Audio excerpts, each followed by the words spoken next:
जय हिंद साथियों, स्वागत करता हूं आप सभी का अपने यूट्यूब चैनल पर। साथियों, आज इस वीडियो में हम आपके लिए आरआरबी एनटीपीसी के 2021 के प्रीवियस ईयर्स के पेपर को या क्वेश्चनों को सॉल्व करने वाले हैं। आज के सभी क्वेश्चन सेलेक्टेड और इंपॉर्टेंट क्वेश्चन होने वाले हैं। कि आज की जो इस वीडियो में हमने ऐसे क्वेश्चन रखे हैं जो मेरे प्यारे साथियों एनटीपीसी में आपके बार बार रिपीट हुए थे, कई शिफ्टों में आपको क्वेश्चन देखने को मिले थे।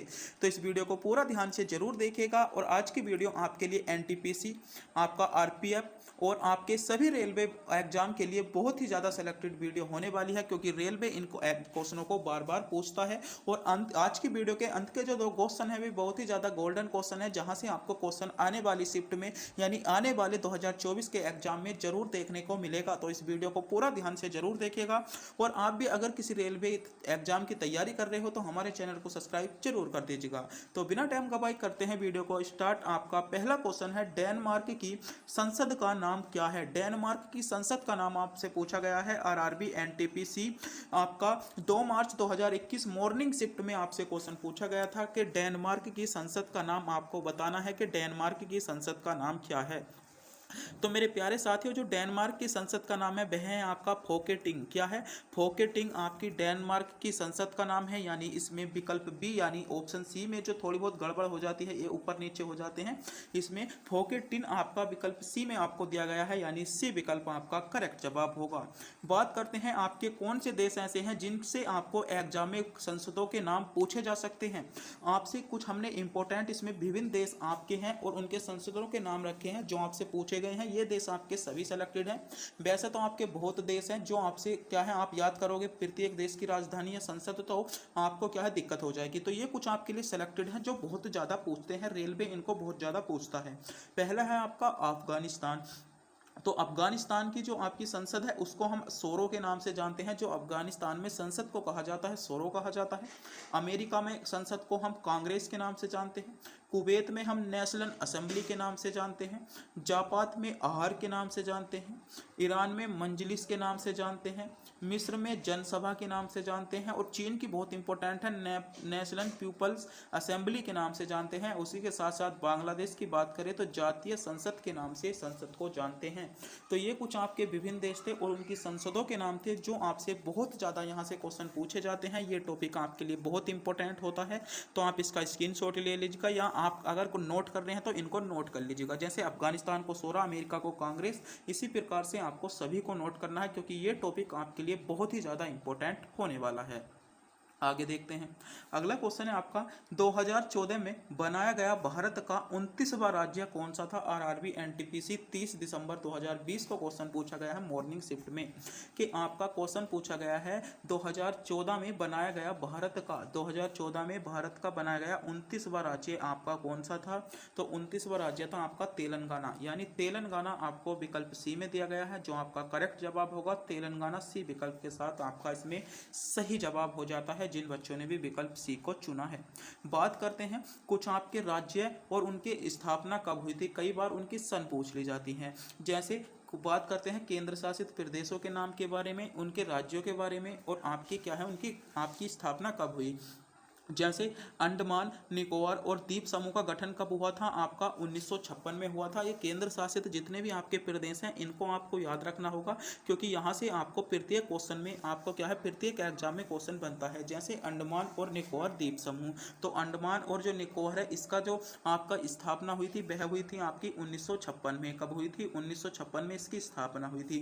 बात करते हैं चंडीगढ़ की, तो चंडीगढ़ की जो आपकी स्थापना हुई थी या चंडीगढ़ जो आपका संगठन बना था यह है आपका 1966 में। चंडीगढ़ की स्थापना कब हुई थी? आपकी 1966 में हुई थी। बात करते हैं दमन और दीव, तो दमन और दीव की स्थापना आपकी 1987 में हुई थी। दादर और नागर हवेली की स्थापना आपकी जो हुई थी 1944 में हुई थी। दिल्ली की स्थापना आपकी 1952 में हुई थी। पांडुचेरी की स्थापना आपकी 1954 में हुई थी। और लक्षद्वीप की स्थापना आपकी 1956 में हुई थी। तो ये आपके कुछ केंद्र शासित प्रदेश थे और उनका स्थापना वर्ष थे, जो आपको एनटीपीसी में 100% रेलवे के किसी न किसी एग्जाम में आपको देखने को मिलेगा। मेरे प्यारे साथियों, एक बार फिर से कह रहा हूँ, लास्ट के क्वेश्चन बहुत ज़्यादा इंपॉर्टेंट होने वाले हैं, तो वीडियो को पूरा ध्यान से जरूर देखिएगा। और किसी भी रेलवे एग्जाम की तैयारी कर रहे हो तो चैनल को सब्सक्राइब जरूर कर लीजिएगा। बात करते हैं भारत के कुछ महत्वपूर्ण राज्य और उनके स्थापना दिवस के बारे में, जो दिवस से क्वेश्चन पूछा जाता है। जैसे हरियाणा की जो स्थापना दिवस बनाया जाता है वह आपका 1 नवंबर को बनाया जाता है और इसकी स्थापना आपकी 1966 में हुई थी। मिजोरम का बहुत ज़्यादा पूछा जाता है, तो मिजोरम का जो स्थापना दिवस बनाया जाता है आपका 20 फरवरी को बनाया जाता है और स्थापना 1987 में हुई थी। मेघालय का जो स्थापना दिवस बनाया जाता है 21 जनवरी को बनाया जाता है और इसकी स्थापना आपकी 1972 में हुई थी। तेलंगाना की बात करें तो तेलंगाना दिवस आपका 2 जून को बनाया जाता है और स्थापना आपकी कब हुई थी? 2014 में हुई थी। त्रिपुरा की बात कर लें तो त्रिपुरा स्थापना दिवस आपका 21 जनवरी को बनाता है और इसकी स्थापना 1972 में हुई थी। झारखंड की बात करें तो झारखंड अपना स्थापना दिवस आपका 15 नवंबर को बनाता है, स्थापना आपकी 2000 में हुई थी। उत्तराखंड की स्थापना आपकी 9 नवंबर को हुई थी और आपका स्थापना कब हुई थी? 9 नवंबर को अपना क्या बनाता है? दिवस बनाता है और आपकी 2000 में स्थापना हुई थी। नागालैंड की स्थापना आपकी 1 दिसंबर 1963 में हुई और इसी प्रकार सिक्किम की आपकी 16 मई 1975 में हुई। तो ये कुछ भारत के इंपॉर्टेंट राज्य थे जिनकी आपसे स्थापना पूछी जा सकती है, स्थापना वर्ष पूछी जाती है, क्योंकि एनटीपीसी के लिए सेलेक्टेड टॉपिक होने वाला है। और आरपीएफ के साथ साथ यहाँ पर ग्रुप डी जैसे एग्जामों भी आपको क्वेश्चन देखने को मिलता है। अगले क्वेश्चन पर बढ़ते हैं। अगला क्वेश्चन आपके लिए क्या इंपॉर्टेंट होने वाला है? अगला क्वेश्चन है मेरे प्यारे साथियों आपका, विश्व की सबसे लंबी रेलवे लाइन कौन सी है? आरआरबी एनटीपीसी 8 तारीख को आपका 8 जनवरी 2021 में इवनिंग शिफ्ट में आपसे पूछा गया था कि विश्व की सबसे लंबी रेलवे लाइन कौन सी है। तो मेरे प्यारे साथियों, जो विश्व की सबसे लंबी रेलवे लाइन है वह है आपकी ट्रांस साइबेरियन आपकी रेलवे। ट्रांस साइबेरियन रेलवे जो है वह आपकी क्या है? विश्व की सबसे लंबी लाइन है, यानी डी विकल्प इसमें आपका बिल्कुल करेक्ट जवाब होगा। जिन बच्चों ने विकल्प डी को चुना है बिल्कुल सही चुना है, डी विकल्प आपका करेक्ट जवाब होगा। बात करते हैं रेलवे से संबंधित कुछ इंपॉर्टेंट महत्वपूर्ण फैक्ट के बारे में जो आपसे पूछे जा सकते हैं। कई बार क्वेश्चन यही पूछा जाता है कि आपकी रेलवे की पहली रेल कब चली थी, यानी भारत में जो पहली रेल चलाई गई थी वह आपकी कब चलाई गई थी? तो 1953 में चलाई गई थी। बात करते हैं इसकी शुरुआत की जो करेक्ट डेट की, तो वह क्या थी? 16 अप्रैल आपकी कब थी?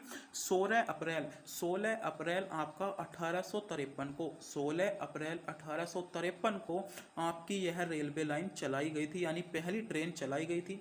बात करते हैं भारतीय रेलवे का मुख्यालय कार्यालय कहाँ पर है? नई दिल्ली में है। और इसके संस्थापना यानी स्थापना किसने की थी? तो लॉर्ड डलहौजी ने भारत में सर्वप्रथम रेल चलाई थी। बात करते हैं भारतीय रेलवे का लोगो क्या है? तो चित्रकला कोष भारतीय रेलवे का लोगो है। भारतीय रेलवे की सबसे लंबी यात्रा ट्रेन कौन सी है? तो आपका दिखा एक्सप्रेस, ये क्या है? आपकी क्या है? सबसे लंबी यात्रा है। बात करते हैं जो भारत में पहली रेल चली थी 1853 में, वह आपकी कहां से कहां तक चली थी? तो ये आपकी मुंबई से थाने तक चली थी। सभी क्वेश्चनों को मैं नहीं रखूंगा, कुछ आपको क्या है आपके माइंड में भी कुछ क्वेश्चन रखने हैं। अगर मैं सभी क्वेश्चनों को लिखूंगा तो आपका जो दिमाग हो जाएगा, जो मस्तिष्क हो जाएगा, वह आपका चित्रात्मक हो जाएगा। तो कुछ को आपको सुनकर भी, अगर कुछ चीज़ों को आप सुनकर भी याद रखोगे ना, तो वो आपके लिए बहुत ज़्यादा लाभदायक है। जैसे क्वेश्चन पूछा जा सकता है कि भारत में पहली रेल कहाँ से कहाँ तक चली थी? तो ये आपकी मुंबई से थाने तक चली थी। इसके बीच की दूरी कितनी थी? तो 34 किलोमीटर इसकी दूरी थी। बात करते हैं जो पहली ट्रेन चलाई गई थी उसमें कितने इंजन लगे हुए थे? तो इसमें मेरे प्यारे साथियों आपके 3 इंजन लगे थे। तीनों के नाम मैं आने वाली वीडियो में बताऊंगा, क्योंकि अगर मैंने इन तीनों इंजनों के नाम इसी वीडियो में बता दी ना, तो आप जो और ये फैक्ट है ना, तो आप इनको भूल जाओगे और तीनों इंजनों के नाम याद कर लोगे, जो आपसे एग्जाम में नहीं पूछता। अगर आपकी डिमांड है तो मैं क्या है उन्हें आने वाली वीडियो में आपको बता दूंगा कि उन तीनों इंजनों के नाम क्या थे। कितने किलोमीटर की दूरी थी? यह आपकी 34 किलोमीटर की दूरी थी। 3:45 पर चली थी, ये शाम को 3:45 पर चली थी और 4:30 पर क्या था, ये मुंबई से थाने पहुंच गई थी। तो ये कुछ आपके क्या थे? रेल संबंधित इंपॉर्टेंट फैक्ट थे जो आपसे पूछे जा सकते हैं। आगे बढ़ते हैं। अगला क्वेश्चन है, निम्नलिखित में से किस राजा ने कश्मीर में चौथी बौद्ध संगति का आयोजन किया था? आपसे क्वेश्चन पूछा गया है। और क्योंकि आपको पता होगा गौतम बुद्ध, आपको एक आपका क्या है, आपका हिस्ट्री में एक टॉपिक बन जाता है गौतम बुद्ध से संबंधित, आपका जो टॉपिक बन जाता है बौद्ध धर्म, उससे क्वेश्चन आपको हर शिफ्ट में देखने को मिलता है। तो क्वेश्चन आपसे पूछा गया है कि चौथी संगति को आपका कहाँ पर आयोजन किया था? पहले तो आपको पता होना चाहिए कि बौद्ध धर्म की कुल कितनी आपकी क्या हुई थी, संगति हुई थी। तो कुल आपकी 4 संगति हुई थी, जिसमें चौथी का जो आयोजन किया था वह आपका किसने किया था? कनिष्क ने किया था। किसने किया था? कनिष्क ने किया था। यानी ए विकल्प में आपको दिया गया है, ए विकल्प आपका करेक्ट जवाब होगा। तो मेरे प्यारे साथियों, अब आपके भी मन में डाउट बनना है कि वह चौथी बौद्ध संगति आपकी कहाँ कहाँ पर हुई थी और कौन कौन सी जगह थी, कौन कौन से उस टाइम पर राजा थे, तो इनके बारे में भी हम जान लेते हैं। तो चलते हैं आगे। मेरे प्यारे साथियों, आपने अभी तक हमारे चैनल को सब्सक्राइब नहीं किया है तो चैनल को सब्सक्राइब जरूर कर लें। बौद्ध परिषद देखते हैं, जगह देखते हैं और राजा देखते हैं। फर्स्ट, पहली जो आपकी बौद्ध संगति हुई थी वह हुई थी आपकी राजगीर, या इसे वर्तमान में किस नाम से जानते हैं? वर्तमान में इसे हम राजगृह के नाम से जानते हैं। किसके नाम से जानते हैं? वर्तमान में राजगृह के नाम से जानते हैं। उस टाइम पर राजा कौन थे? तो अजातशत्रु उस टाइम पर आपके राजा थे, यानी इसका जो शासन चल रहा था अजातशत्रु का चल रहा था। थर्ड यानी सेकंड बौद्ध संगति आपकी जो हुई थी वैशाली में हुई थी। कालाशोक क्या थे? उस टाइम पर राजा थे। बात करते हैं तीसरी की, आपकी पाटलिपुत्र में हुई थी, अशोक वहाँ के राजा थे। चौथी क्या थी? आपकी कुंडलवन में हुई थी और कनिष्क वहाँ के राजा थे। तो पहली बौद्ध संगति कहाँ पर हुई? आपकी राजगृह में हुई, दूसरी वैशाली पे हुई, तीसरी पाटलिपुत्र में हुई, चौथी आपकी कुंडलवन में हुई। इसकी एक ट्रिक है, राज करा वैशाली पर, पाटलिपुत्र गए कुंडल वन में। कहा? राज करा वैशाली पर, पुत्र गए वन में। पहली राजगृह, दूसरी वैशाली, तीसरी पाटलिपुत्र, चौथी कुंडल वन। तो इसकी ट्रिक क्या है? राज करा वैशाली पर, राज करा वैशाली पर, पुत्र कहाँ पर गए? कुंडल वन में। तो इसकी आपकी ट्रिक हो जाती है। आप चारों बौद्ध संगीतों को इसको क्रम से याद कर सकते हो। आपके राजा कौन थे? आपके अजातशत्रु, कालाशोक, अशोक, कनिष्क। कौन थे? पहली बौद्ध संगति के अध्यक्ष थे आपके कौन, या राजा कौन थे? आपके अजातशत्रु, दूसरे के कालाशोक, कालाशोक के बाद अशोक आए, अशोक के बाद आपके कनिष्क आए। तो ये आपकी बौद्ध धर्म की 4 बौद्ध संगति थी, जिसका चौथी का पूछा गया था, तो कनिष्क इसका ए विकल्प के साथ आपका करेक्ट जवाब था। अगले क्वेश्चन पर बढ़ते हैं। अगला क्वेश्चन है, भारत में पहला समाचार पत्र किसने शुरू किया था? इंपॉर्टेंट क्वेश्चन है, आरआरबी एनटीपीसी में क्वेश्चन पूछा भी गया है। देख लीजिएगा कि भारत में पहला समाचार पत्र किसने शुरू किया था? तो भारत में मेरे प्यारे साथियों जो आपका पहला समाचार पत्र शुरू किया था वह आपका कौन सा था? तो वे थे आपके जेम्स ए हक्की। जेम्स ए हक्की ने पहला समाचार पत्र शुरू किया था, यानी बी विकल्प में आपको दिया गया है। विकल्प बी आपका करेक्ट जवाब होगा। अगला क्वेश्चन है, मुदुमलाई राष्ट्रीय उद्यान किस राज्य में स्थित है? इंपॉर्टेंट क्वेश्चन है। ऑप्शन है आंध्र प्रदेश, गुजरात, महाराष्ट्र या तमिलनाडु। तो मुदुमलाई राष्ट्रीय उद्यान किस राज्य में स्थित है? ये क्वेश्चन आपसे पूछा गया है। तो मुदुमलाई राष्ट्रीय उद्यान मेरे प्यारे साथियों, जो मुदुमलाई जो आपका राष्ट्रीय उद्यान है ये आपका तमिलनाडु राज्य में स्थित है, यानी तमिलनाडु विकल्प डी में आपको दिया गया है। विकल्प डी आपका इसका करेक्ट जवाब होगा। बात करते हैं भारत के कुछ महत्वपूर्ण राष्ट्रीय उद्यानों के बारे में, जिनसे क्वेश्चन आपसे पूछा जा सकता है कि कौन सा राष्ट्रीय उद्यान कहाँ का है। तो ये हमने क्या है, कुछ आपके लिए सेलेक्टेड राष्ट्रीय उद्यान रखे हैं। हो सकता है आप इनका स्क्रीनशॉट भी ले लें, वरना अगर आपको याद है तो बहुत अच्छी बात है। तो कुछ महत्वपूर्ण आपके राष्ट्रीय उद्यान है। बात करते हैं राजस्थान के महत्वपूर्ण आपके राष्ट्रीय उद्यान या पार्कों के बारे में। तो रणथंभौर राष्ट्रीय उद्यान या रणथंभौर पार्क कहाँ पर है? आपका राजस्थान में है। सरिस्का राष्ट्रीय उद्यान, सरिस्का राष्ट्रीय उद्यान भी आपका राजस्थान में है। माउंट आबू राष्ट्रीय उद्यान कहाँ पर है? ये भी आपका राजस्थान में है। और ये तो बहुत ज़्यादा क्वेश्चन पूछा जाता है। मध्य प्रदेश के राष्ट्रीय उद्यान सबसे अधिक पूछे जाते हैं और सबसे गोल्डन भी हो जाते हैं। जैसे कान्हा राष्ट्रीय पार्क बहुत ज़्यादा एग्जाम में पूछा जाता है कि कान्हा राष्ट्रीय पार्क कहाँ पर है? तो कान्हा राष्ट्रीय पार्क आपका कहाँ पर है? आपका मध्य प्रदेश में है। पेंच राष्ट्रीय पार्क की बात करें तो पेंच राष्ट्रीय पार्क कहाँ पर है, आपका मध्य प्रदेश में है। सतपुड़ा राष्ट्रीय पार्क की बात करें, सतपुड़ा राष्ट्रीय पार्क कहाँ का है, आपका मध्य प्रदेश में है। बांधवगढ़ नेशनल पार्क की बात करें तो बांधवगढ़ नेशनल पार्क कहाँ पर है, आपका मध्य प्रदेश में है। एक बार फिर से देखेंगे, कान्हा राष्ट्रीय पार्क मध्य प्रदेश, पेंच राष्ट्रीय पार्क मध्य प्रदेश, आपका सतपुड़ा राष्ट्रीय park Madhya Pradesh, Bandhavgarh national park आपका मध्य प्रदेश। बात करते हैं उत्तर प्रदेश में, तो उत्तर प्रदेश में दो आपके महत्वपूर्ण राष्ट्रीय पार्क हैं या राष्ट्रीय उद्यान हैं। पहला दुधवा, दूसरा चंद्रप्रभा। दोनों ही इंपॉर्टेंट है और एग्जामिनर इन दोनों को ही बहुत ज़्यादा पूछता है। आगे बात करते हैं कर्नाटक। कर्नाटक राज्य है जिसके आपके दो हैं, आपका बांदीपुर और तुंगभद्रा। बहुत ज़्यादा सेलेक्टेड एनटीपीसी के पूछे जाने वाले दोनों आपके इंपॉर्टेंट है कर्नाटक के। अगर आप रेलवे एग्जाम की तैयारी कर रहे हैं तो इन दोनों को जरूर याद कीजिएगा, बांदीपुर कर्नाटक, बांदीपुर कर्नाटक, तुंगभद्रा कर्नाटक, दोनों बहुत ज़्यादा इंपॉर्टेंट है। बात करते हैं केरल की, तो पेरियार नेशनल पार्क आपका केरल में है, अन्ना आपका मुदई नेशनल पार्क आपका केरल में है। बात करते हैं उत्तराखंड के नेशनल पार्क की, तो जिम कार्बोनेट नेशनल पार्क बहुत ज़्यादा पूछा जाता है। जिम कार्बोनेट नेशनल पार्क कहाँ का है, आपका नैनीताल में है उत्तराखंड में। फूलों की घाटी आपकी उत्तराखंड में है। नंदा देवी राष्ट्रीय पार्क आपका उत्तराखंड में है। राजा जी नेशनल पार्क आपका कहाँ पर है, उत्तराखंड में है। तो इसमें जो इम्पोर्टेंट है जल्दी से एक बार फिर से दोहराएंगे, आपका रणथंबोर कहाँ पर है, राजस्थान में है। सरिस्का आपका राजस्थान में है। Mount Abu wild life sanctuary आपकी कहाँ पर है, राजस्थान में है। कान्हा नेशनल पार्क या कान्हा राष्ट्रीय पार्क आपका कहाँ पर है, मध्य प्रदेश में है। पेंच राष्ट्रीय पार्क मध्य प्रदेश, सतपुड़ा राष्ट्रीय पार्क मध्य प्रदेश, बांधवगढ़ आपका मध्य प्रदेश, दुधवा उत्तर प्रदेश, चंद्रप्रभा आपका उत्तर प्रदेश, राजा जी आपका उत्तराखंड, नंदा देवी आपका उत्तराखंड, फूलों की घाटी आपका Uttarakhand, gym carbonate national park आपका उत्तराखंड, आपका अन्नामुदई नेशनल पार्क केरल, आपका पेरियार केरल, और बांदीपुर और तुंगभद्रा आपके कहाँ के हैं, कर्नाटक के हैं।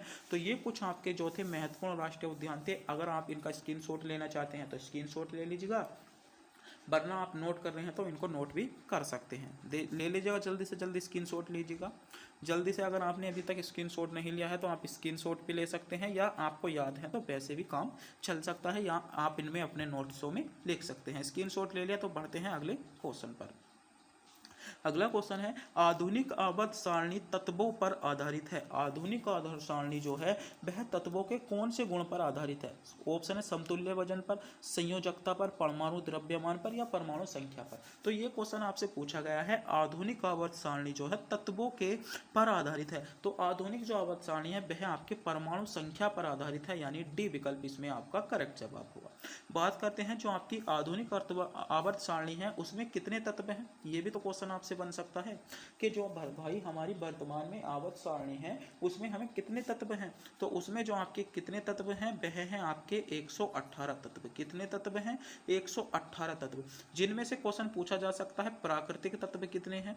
118 तो तत्व हैं हमारे, मगर उनमें से प्राकृतिक तत्व कितने हैं? तो प्राकृतिक अंक में 94 तत्व हैं, इसमें आपको ध्यान रखना होगा। यानी इसमें कितने आपके तत्व हैं या आपके पदार्थ हैं, तो वे आपके 118 हैं, और जिनमें से आपके 94 प्राकृतिक भी हैं। आगे बढ़ते हैं। अगला क्वेश्चन है, मानव शरीर की सबसे लंबी हड्डी कौन सी है? मानव शरीर की, बहुत ज़्यादा बच्चे सोच रहे होंगे फीवर, बताइएगा। विकल्प है आपके सामने। मानव शरीर की सबसे लंबी हड्डी पूछी गई है आपसे, अधिकतर के सामने आया होगा फीमर, कि फीमर है।